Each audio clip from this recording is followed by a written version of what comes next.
Honey, have you seen my keys? I need to go to work.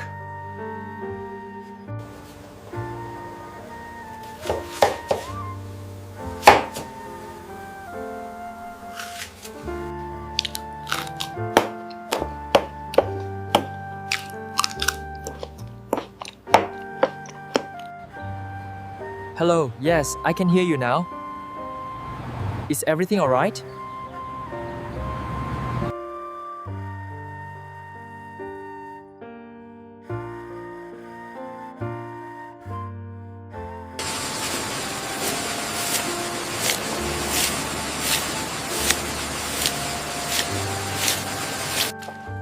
She's working hard, washing clothes by hand, with focus and determination. Did you try to reboot the system? Yes, I did that already, but the error persists.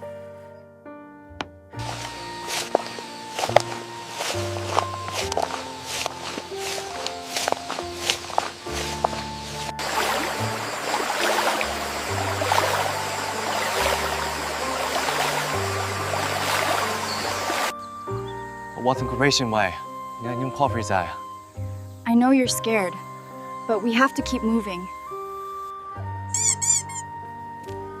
I think we should check that area first. Okay, but what about the equipment? Everything's fine, let's go. Okay, I'm coming.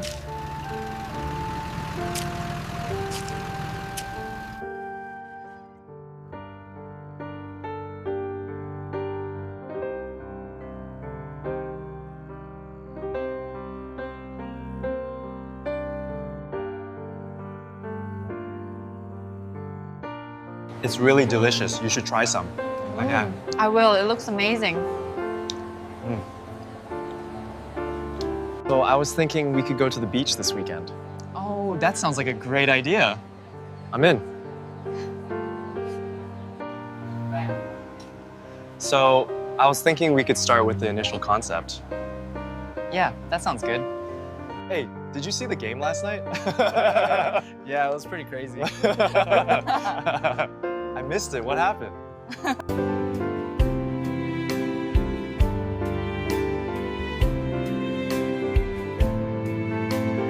This is how we usually prepare it. Oh, I see.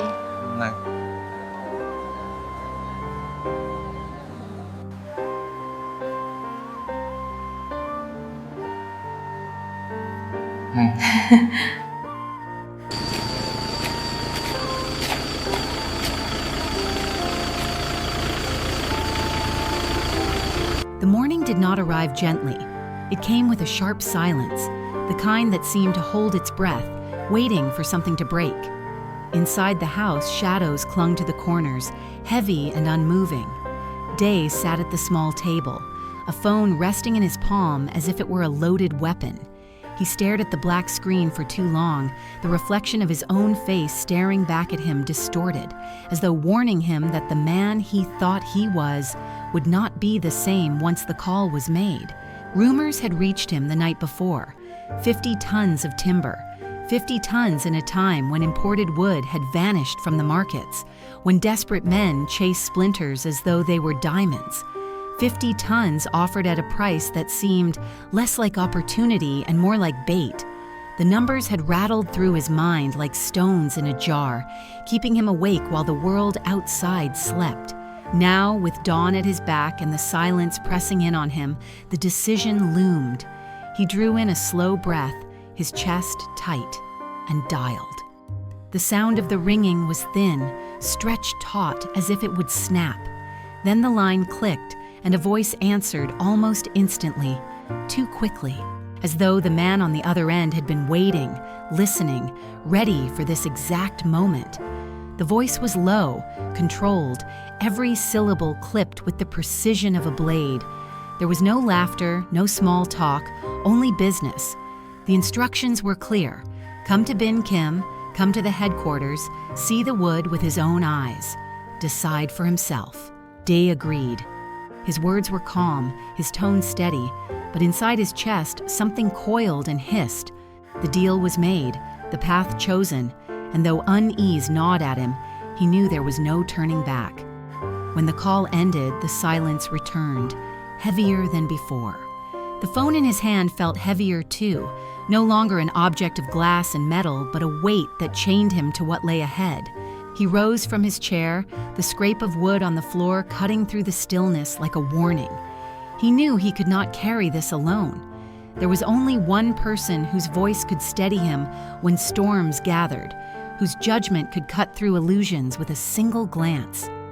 He walked down the hall to the familiar room where his mother sat, her figure framed by the pale light of the window. She was waiting for him, though she had not been told.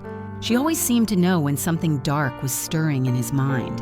Her eyes, sharp as tempered steel, found his before he spoke, and he felt as though she had already seen the burden carved into his expression. 50 tons, he said at last, his voice rough. A stranger. He wants to sell. The price is low, too low. Her lips tightened, her silence louder than any words. She studied him, studied the tremor beneath his calm, and when she finally spoke, her voice was iron. "This is no gift," she said. "This is a snare. Scarcity does not make men generous. It makes them wolves, and wolves do not give. They take, they wait, they bite." The words fell heavy, striking him like hammer blows. He wanted to protest, to insist that he could handle whatever game was being played, but her certainty silenced him. She had lived through storms he had only heard in stories. She knew the scent of danger better than anyone, and yet, even with her warning burning in his ears, he felt the pull of the path already opening before him. The offer was too large to ignore. He was already caught in its current. He sat across from her, his body heavy with the weight of choice. For a moment, he sought escape from the sharpness of her words, shifting the subject to safer ground. "And the paint company?" he asked softly, his voice tentative. Her gaze softened slightly, though her posture remained unyielding. "It runs," she said. "No disasters, no windfalls, just the work, every day the same. We keep the doors open. We pay the men. We survive. That is enough." Relief flickered through him like a fragile flame, but it was quickly snuffed out by the darker thoughts gnawing at him. His gaze dropped, his hands clenched together, and the confession came low, almost whispered. "I told her we must wait," he said. "The wedding cannot happen yet. Zahn still lurks in the shadows, and her health, she is not strong enough. To bind our lives together now would be cruel. We must wait until the storm passes." His mother's face softened, her sternness breaking for a moment beneath the weight of love. She reached across the silence with her eyes, and though she did not speak immediately, her agreement was clear. At last she gave words to it, her tone gentler now. "You are right. Better to wait than to build a home under a falling sky. A marriage must not begin beneath a blade." Her words steadied him, but they also carried sorrow. He saw it in the lines of her face, in the flicker of fear she did not voice. She was not only thinking of the postponed wedding, she was thinking of the 50 tons. She was thinking of the wolves who waited in the shadows of that deal. She feared he was walking into jaws that no love, no strength could protect him from. He bowed his head, torn between gratitude and unease. And her blessing gave him strength, but her fear seeped into his bones. He forced a smile, promised caution, though the words tasted false even as he spoke them. He rose from his chair, and she did not stop him. She only watched, her silence a weight heavier than chains. When he stepped outside, the day struck him like a blade. The sun blazed too brightly, painting the world in colors too sharp, as if daring him to look away. The road stretched ahead of him, straight and narrow, an unbroken line that seemed less like a street and more like a path carved by fate. Each step felt deliberate, heavy, as though the ground itself knew the danger he carried. The house closed behind him, silent and watchful, holding his mother's warning within its walls. He carried it with him, the echo of her voice beating against his thoughts like drums of war. But still he walked forward. He walked for family, for love, for the fragile promise of a future he would not let Zahn or anyone else destroy. The phone in his pocket felt alive, thrumming with unseen energy, reminding him of the call that had set this all in motion. Bin Kim waited. The timber waited. And somewhere, beyond the timber, beyond the lies, beyond the trap, the wolves waited too, and he would walk into their jaws without flinching. The road outside was alive with sound, but today it all seemed distant, muffled, as if he were walking underwater. Each step carried the weight of his mother's warning, but he pushed forward, clinging to purpose like a drowning man clings to driftwood. 50 tons. The number echoed in his mind, too round, too neat, too sharp to be trusted. It was the kind of number that hid blades between its digits. He passed familiar streets, each turn carrying ghosts of old memories. He remembered markets where traders shouted until their voices cracked, where men bargained like gamblers with their last coin. He remembered the years when timber flowed freely, when ships docked heavy with cargo, when wood was just wood and not the prize of vultures. Those days were gone. Now scarcity had twisted the trade into something darker. It was no longer about supply and demand. It was about survival and power. The faces of those he had once called rivals haunted him as he walked. Men who had been ruined by bad deals, by trusting the wrong handshake, by believing a promise that should never have been believed. He remembered their eyes, hollow and broken, and he wondered if he was walking toward the same fate. The thought gnawed at him, but he pushed it down. Fear could not guide him, only resolve could. As he moved through the city, he found his mind drifting back to Dieppe. He saw her face in every reflection, her smile in every window. He remembered the first time he had taken her hand, the warmth of it, the quiet strength hidden beneath her delicate frame. She was fragile in body, yes, but her spirit was fierce. She had stood by him when the world seemed determined to grind him into dust, and now he had delayed their future, forced her to wait because of Zahn, because of shadows he could not banish. The thought weighed heavily on him. The postponement was a wound he carried quietly, one that throbbed in the silence of the night. He wanted nothing more than to see her in white, to stand beside her and declare to the world that they had won against every storm. But storms still gathered, and he could not drag her into vows written under lightning. Not yet. His mother's voice lingered in his ears. Wolves. She was right. Men did not give away fortune in desperate times. They carved traps and they baited them with riches. He wondered who the wolves were this time. Were they faces he already knew? Or were they strangers, men lurking in shadows with grins carved by greed? The not knowing was the hardest part. He stopped for a moment on the side of the street, leaning against a wall, the city rushing around him. He closed his eyes and listened to the hum of engines, the cries of merchants, the laughter of children. Life went on, ignorant of the storm he walked into. For them, today was just another day. For him, it was a line carved in stone, the day everything would tilt. When he opened his eyes again, he felt the weight in his chest settle into something harder, sharper. He could not escape this path, but he could prepare himself to walk it with open eyes. He would not stumble blindly. He would see every shadow, every lie, every hidden blade. He returned home briefly before his journey, the silence of the house greeting him once again. His mother was still in her chair, the same stern light in her gaze. She did not ask where he had been. She already knew. Her silence was not ignorance. It was acceptance, the kind born of knowing that warnings only stretch so far before they break. She watched him quietly, her lips pressed together, her eyes carrying words she would not speak. He paused at the doorway, his hand resting on the frame. For a moment, he wanted to step back inside, to sit with her again, to let the weight slip from his shoulders. But he did not.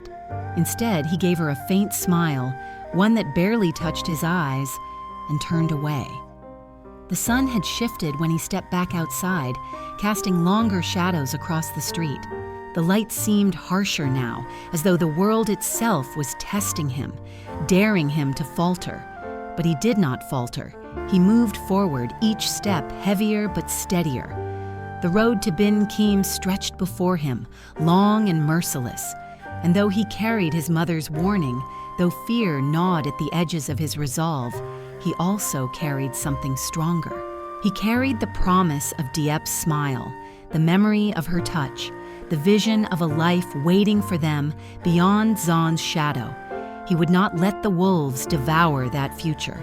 He walked into the sunlight, his shadow long and sharp behind him, and in his heart, the storm gathered. The journey stretched on, each mile pulling Day deeper into thoughts he could not silence. The city faded behind him, its clamor dimming, until all that remained was the rhythm of his steps and the restless churn of his mind. He thought again of the voice on the phone, its precision, its lack of hesitation. Men who dealt in honesty did not speak like that. Men who dealt in truth did not answer the phone before the first ring had died. That voice had belonged to a predator, and Day knew it. Yet still, he had agreed, his thoughts tangled like threads in a storm. He replayed his mother's warning again and again, as if somewhere between her words there might be a hidden door, a way to step off this path without betraying himself. But the truth was cruel.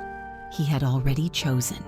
To back away now would be to admit weakness, to show fear, and fear was the scent that wolves hunted most.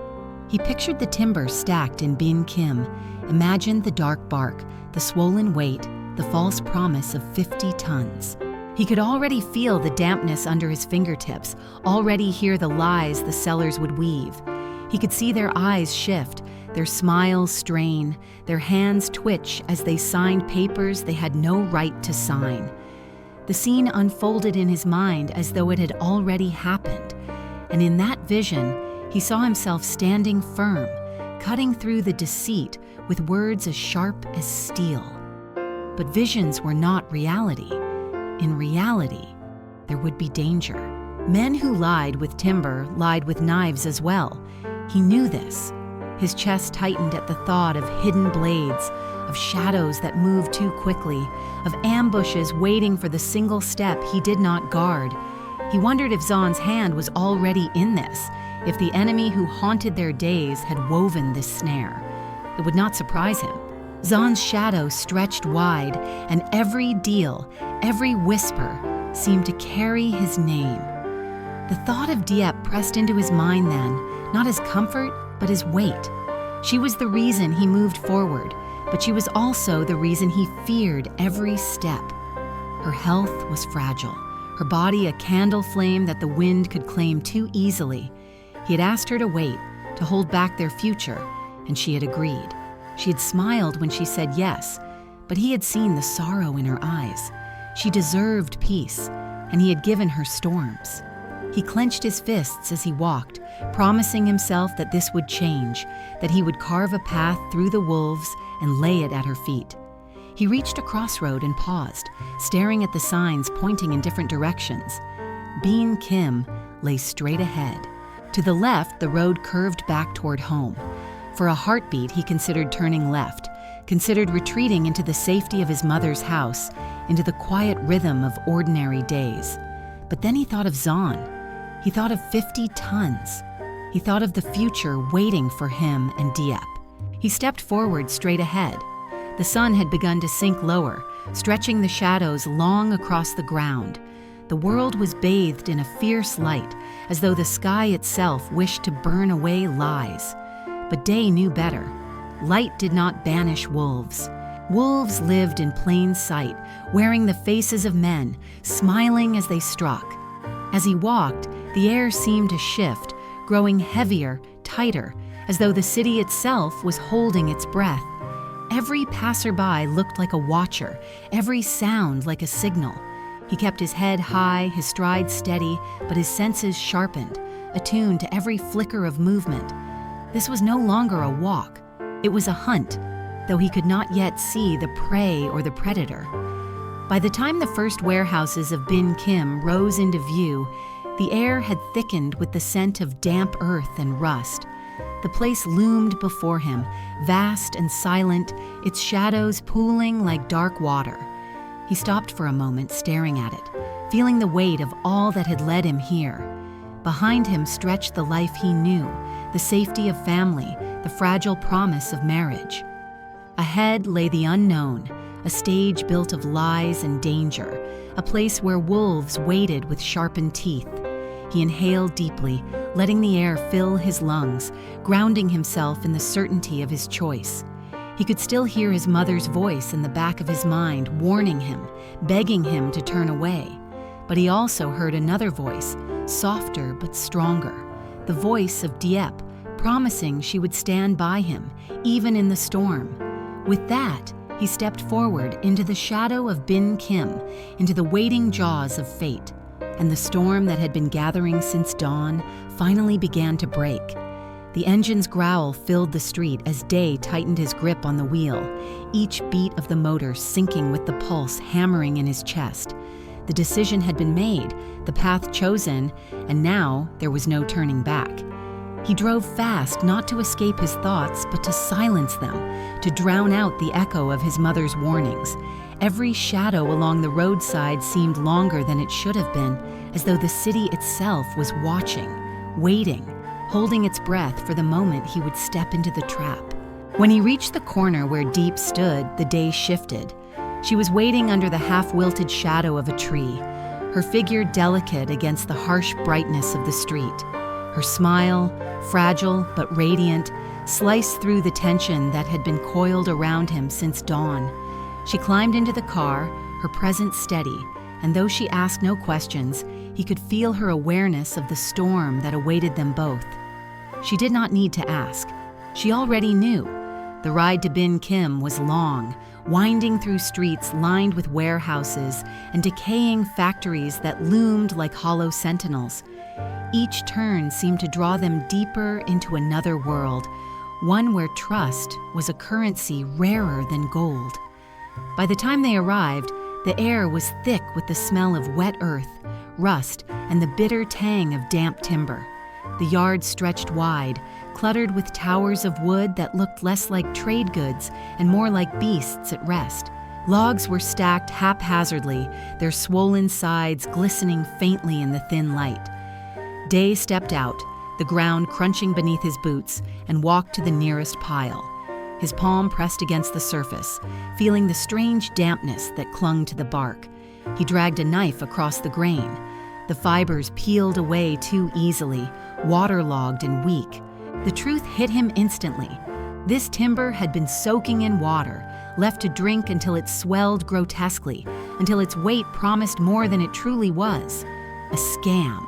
A trick designed to lure the desperate into paying for water disguised as wood. He turned, his gaze cutting back at the men who stood nearby, their smiles too thin, their eyes darting with the nervous twitch of liars. Diep stayed close, silent but steady, watching his every move with quiet faith.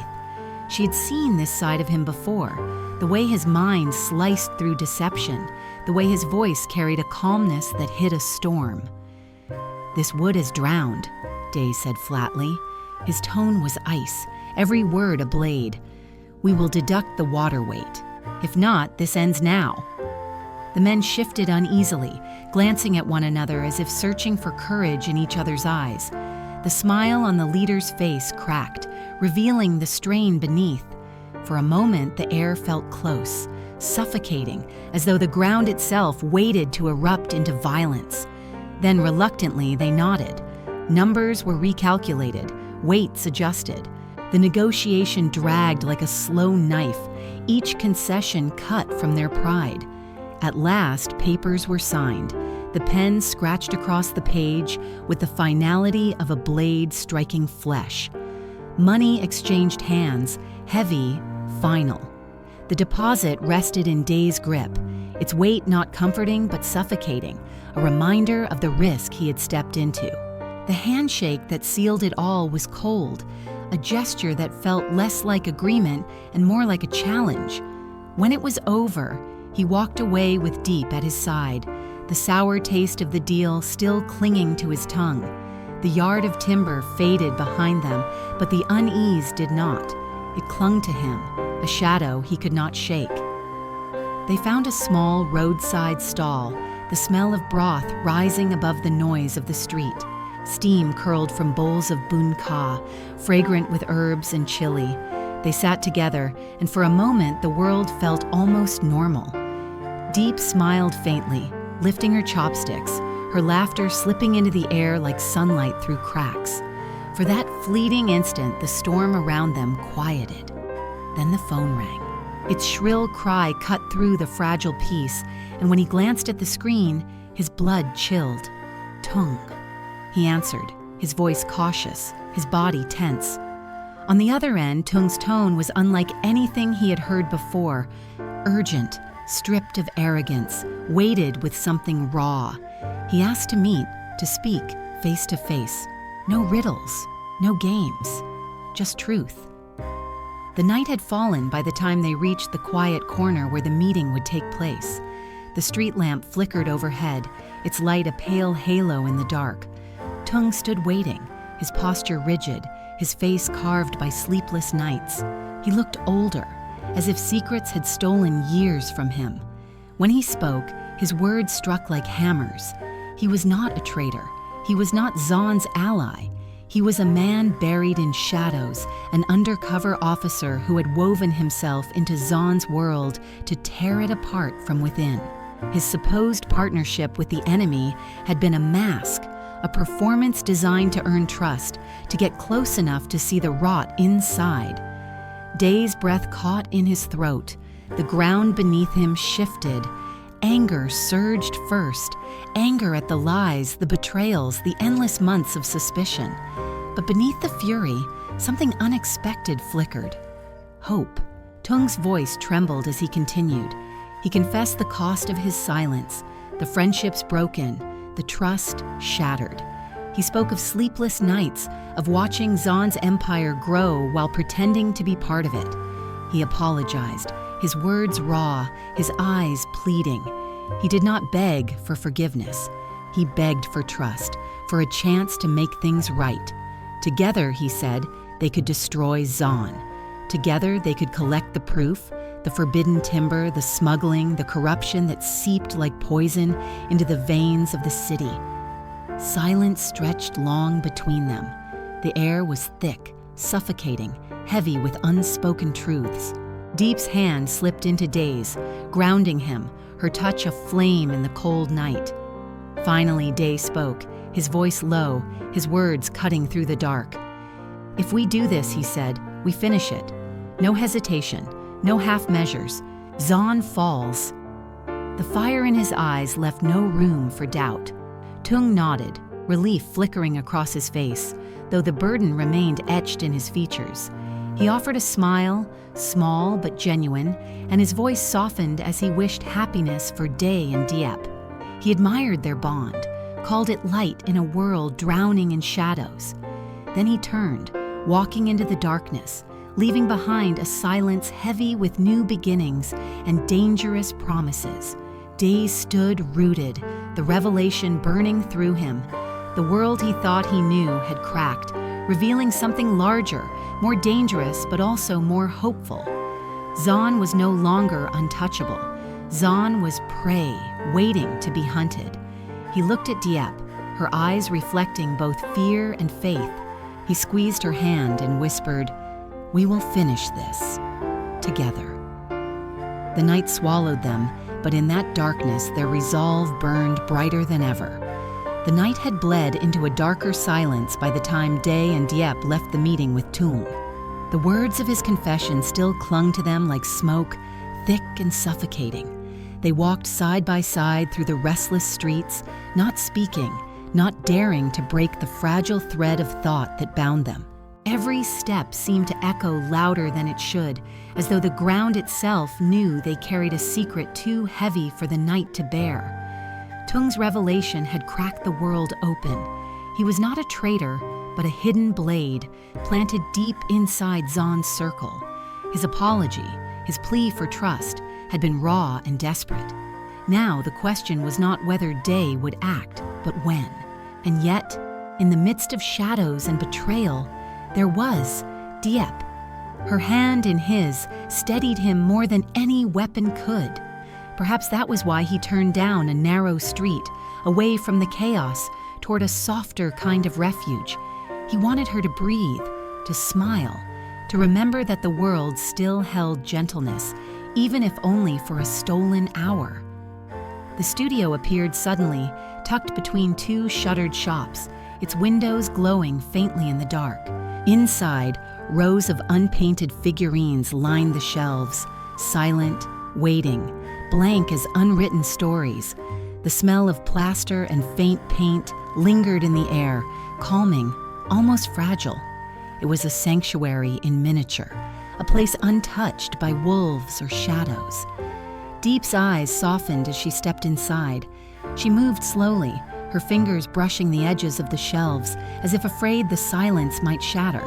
Then she stopped, her gaze caught by two porcelain dolls, tiny figures holding each other in a frozen embrace, their blank faces turned toward a future they could not yet see. She lifted one gently, and Day picked up the other. They exchanged a glance, and in that glance was everything: sorrow, hope, defiance. No words were needed. These figures were them. They sat at a low table, brushes waiting like quills beside small bowls of paint. Day dipped his brush first, the bristles trembling slightly in his hand. He dragged the color across the pale surface, watching it bleed into life. The statue changed with each stroke, shifting from blankness into something that carried weight, meaning, memory. Beside him, Diep painted slowly, her movements softer, deliberate, but no less certain. Her brushstrokes were whispers, his were declarations. Together they wove their story in color. For a time, the world slowed. The outside noise fell away. There was only the scratch of brushes, the faint scent of pigment, the quiet rhythm of two hearts beating in sync. Day glanced at her often, watching the way her brow furrowed in concentration, the way her lips curved into the faintest smile when she chose a new color. She looked fragile, yes, but in that fragility was strength, a strength that had carried them through storms no one else could have endured. At last, she spoke, her voice soft, fragile but piercing. Will this last? Her words hung in the air, heavier than the brush in her hand. She was not asking about the paint. She was asking about them, about love, about survival, about the future Zahn threatened to shatter. Day paused, his brush hovering mid-air. He turned to her, meeting her eyes, and saw the fear she tried so hard to hide. He set the brush down and reached for her hand. His grip was firm, steady. It will last, he said, each word deliberate. As long as we fight for it, it will. Her eyes shimmered, and she nodded, though tears threatened to fall. He leaned closer, pressing his forehead to hers for a brief moment, sealing the vow not with grand gestures, but with quiet certainty. Then they returned to their work, their brushes moving again, weaving hope into clay. Colors bled across the statues, blue for the storms they had endured, red for the fire that bound them, gold for the fragile light they refused to lose. The figures began to look less like faceless dolls and more like guardians, protectors of a promise. Paint smeared their fingers, streaked across their skin, bright stains of devotion and defiance. They laughed softly when a splash of red landed on Day's wrist, and he retaliated with a streak of blue across her thumb. For a moment, their laughter filled the room, a fragile sound that felt like rebellion against the darkness outside. When the last strokes were done, they set the figurines side by side. The two dolls leaned into one another, forever captured in their embrace. The sight struck Day in a way he had not expected. It was not just paint on porcelain. It was a vow carved into silence, a declaration that no wolf, no storm, no Zahn could break them apart. He reached out, touching the figure that represented him, then tapped the one that represented her. "These will watch over us," he said quietly. His voice carried more weight than the words themselves. Diep smiled faintly, though tears finally slipped free. She nodded, her fingers brushing the statues as though they were living things. "Then let them guard us," she whispered. The studio owner wrapped the figures carefully, tucking them into a box lined with soft paper. But Day refused to let them out of his hands. He carried the package himself, holding it as though it contained something far more fragile than porcelain.